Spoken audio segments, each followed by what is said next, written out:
Hello, I'm Joana Monteiro. We are at the Museum of Lisbon. We have joined the marathon of museum stories promoted by the Museum of Moscow. We have chosen our pièce de résistance, which is a model of the city center back in the 18th century, just before the earthquake, the huge earthquake that hit the city in 1755. This model was designed by a very important historian specialized in the city of Lisbon urban history called Gustavo Sequeira, and it was built by the modelist Tiziano Violante. They built it in the 50s of the 20th century, and the piece is at the museum collection since 1982. And why is that so important to us? Because it's very lovely and big, but also and especially because it was so accurately done that is to us and to many historians almost as if it were a document from those times, so a historical document.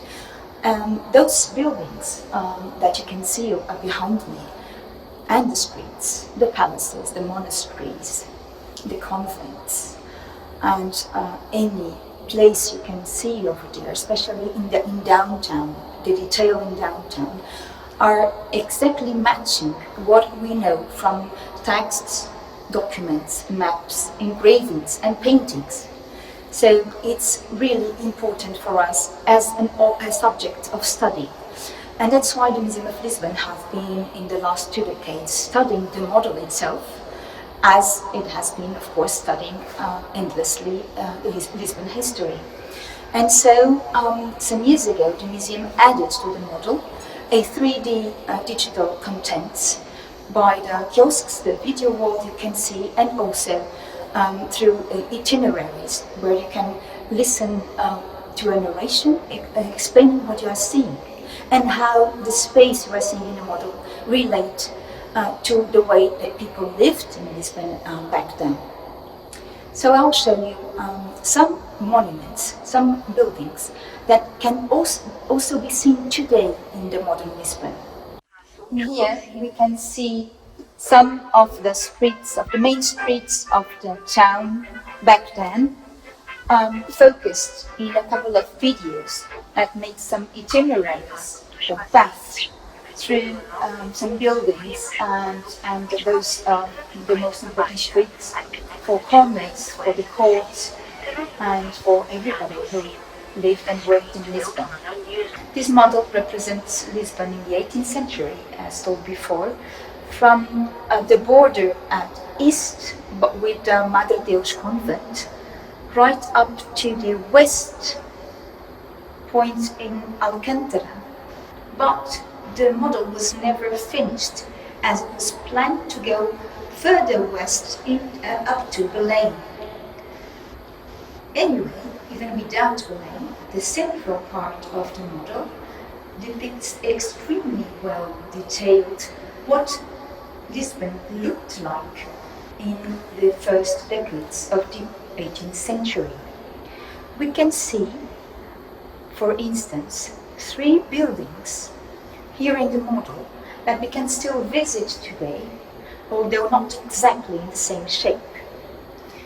We have, for instance, the convent of St. Benedict, which is today the Houses of Parliament. We also have the Cathedral of Lisbon, a medieval church, which was very important over time. And next to it, on the top of the hill, the castle of St. George, where the first king of Portugal, Afonso Henriques, lived, and of which walls were extremely important for our defense back into the Middle Ages. Today, the castle of St. George is one of the top monuments to be visited in any tour in Lisbon. Let's go downtown again, near the river, and look at the square. It was the main square of town, with the royal palace in it, and where the merchants and all people from the foreigner countries came, exchanging goods and making business. This square was one of the points totally changed by the earthquake and the rebuilding of a new city. The earthquake in 1755 was an extraordinary event, an extraordinary catastrophe, not only for Portugal and Lisbon, of course, but also for the rest of the world back then. There were a number of engravings circulating as if it were like a newspaper telling the news about what happened to such an important and huge city, which happened to be back then in the 18th century. And so we have a number of interesting descriptions.